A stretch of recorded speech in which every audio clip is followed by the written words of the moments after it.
Hi my families, welcome to Sakthi Priya lifestyle. இன்றைக்கி பார்த்திங்கன்னா நம்ம பேஜில் ஃபுல் வீடியோ அப்லோட் பண்ண போகிறோம். ஸோ அம்மாவை சொன்னாங்க நம்ம இன்றைக்கி ஒரு ஸ்வீட்லேருந்து ஆரம்பிச்சிடலாம் நம்ம வியூவர்ஸ்க்கு அப்படின்னு சொன்னாங்க. ஸோ அவங்க ஆசைப்படியே நம்ம இன்றைக்கி பால் கொழுக்கட்டை தான் நம்ம பண்ணியிருந்தோம். கருப்பட்டி பால் கொழுக்கட்டை ஃபுல் வீடியோ அப்லோட் பண்ணுறேன்.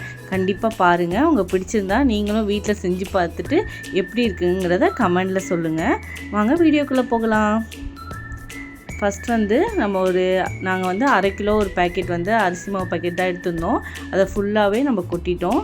அதில் பார்த்திங்கன்னா கொஞ்சம் கொஞ்சமாக தண்ணி ஊற்றி கொஞ்சமாக சால்ட் போட்டு நம்ம பிசைஞ்சு எடுத்துக்கலாம்.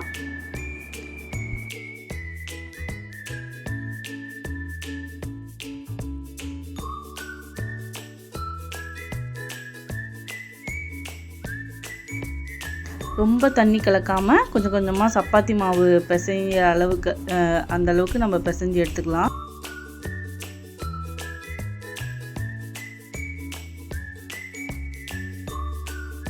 நாங்கள் இந்த ஸ்ரீகுமரங்கிற அரிசி ஃப்ளோர் தான் யூஸ் பண்ணியிருந்தோம். உங்கள் நியர்பை என்ன கிடைக்குதோ அதை யூஸ் பண்ணிக்கோங்க. பார்த்திங்கன்னா இந்த அளவுக்கு இந்த பக்குவத்தில் நம்ம இதை திரட்டி எடுத்துக்கணும். அப்புறம் அம்மாவும் நானும் பேசிக்கிட்டே கொழுக்கட்டை எல்லாமே அழகாக பிடிச்சி எடுத்துட்டோம். இது பார்த்திங்கன்னா கருப்பட்டி, சுத்தமான கருப்பட்டி. அம்மா ஒரு செவல்பட்டி, அங்கே பார்த்திங்கன்னா சுத்தமான கருப்பட்டி அந்த இடத்துலையே தயார் பண்ணுவாங்க. ஸோ நாங்கள் அங்கேருந்து தான் வாங்கிட்டு வந்திருந்தோம். அதை இப்படி குட்டி குட்டியாக நம்ம தட்டி எடுத்துக்கிட்டோம்.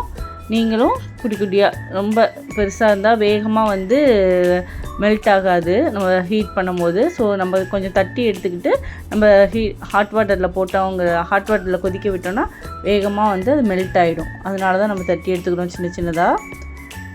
இந்த மாதிரி கொதிக்க வச்சிடணும். நல்லா கொதித்த அந்த கருப்பட்டி பாகை நம்ம இன்னொரு பாத்திரத்தில் வடிகட்டி எடுத்துக்கணும். எதனால் அப்படின்னா கருப்பட்டியில் சில நேரத்தில் மண் இருக்கும் கீழே. ஸோ அதுக்காக தான் நம்ம வடிகட்டி எடுக்கிறோம்.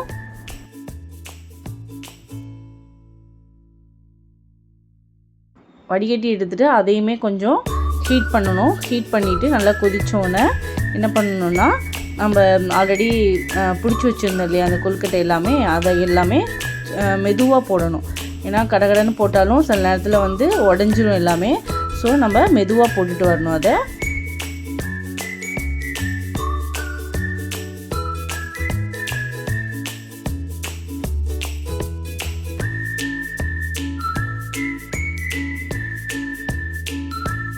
ஒன் பை ஒன்னாக மேலே அப்படியே போடுங்க.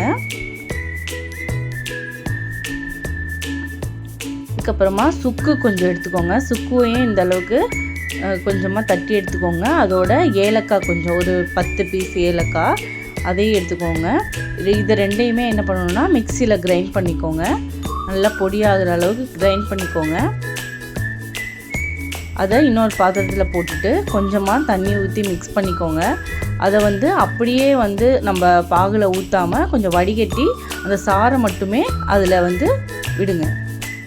ஏன்னா சில நேரத்தில் சின்ன பிள்ளைங்க சாப்பிடும் போது அந்த சுக்கு ஏலக்காய்லாம் நம்ம வாயில் தட்டுப்படும். பிள்ளைங்களுக்கு அவ்வளோவா பிடிக்காது குழந்தைங்களுக்கு. ஸோ இந்த மாதிரி நம்ம பண்ணோன்னா பிள்ளைங்க விரும்பி சாப்பிடுவாங்க. ஸோ அதனால தான் லாஸ்ட்டில் பார்த்திங்கன்னா அந்த அரிசி மாவோட கொஞ்சமாக தண்ணி கலந்து மிக்ஸ் பண்ணி அதில் ஊற்றணும். அது எதுக்காகன்னு பார்த்திங்கன்னா அப்போ தான் அந்த கொழப்பு தன்மை கிடைக்குங்கிறதுக்காக, கொஞ்சம் கெட்டியாக இருக்கும் அப்படிங்கிறதுக்காக தான் இந்த ட்ரிக்கை யூஸ் பண்ணுறோம். லாஸ்ட்டாக கொஞ்சமாக கொதித்தோன்னே இந்த மாவை கொஞ்சம் தண்ணியில் கலந்து அதில் ஊற்றிட்டு கொஞ்சம் நேரம் கொதிக்க விடணும்.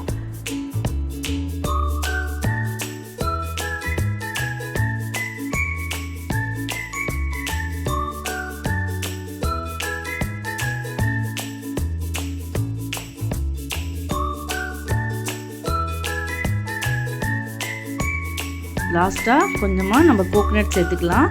அவ்வளோதாங்க, ஃபுல்லாக நம்ம பால் கொழுக்கட்டை ரெடி ஆயிடுச்சு. நீங்களும் வீட்டில் கண்டிப்பாக செஞ்சு பாருங்கள். ஸ்வீட் எது பண்ணாலுமே லாஸ்ட்டாக நம்ம கொஞ்சோல அதில் சால்ட் சேர்த்துக்கிட்டோம்னா ரொம்ப நல்லாயிருக்கும் டேஸ்ட்டு. அதனால தான் நாங்களும் சேர்த்துருக்கோம். இந்த வீடியோ பிடிச்சிருந்தா லைக் பண்ணுங்கள், ஷேர் பண்ணுங்கள், சப்ஸ்கிரைப் பண்ணுங்கள். கண்டிப்பாக நெக்ஸ்ட் வீடியோவில் உங்களை நான் சந்திக்கிறேன். தேங்க்யூ. Bye bye.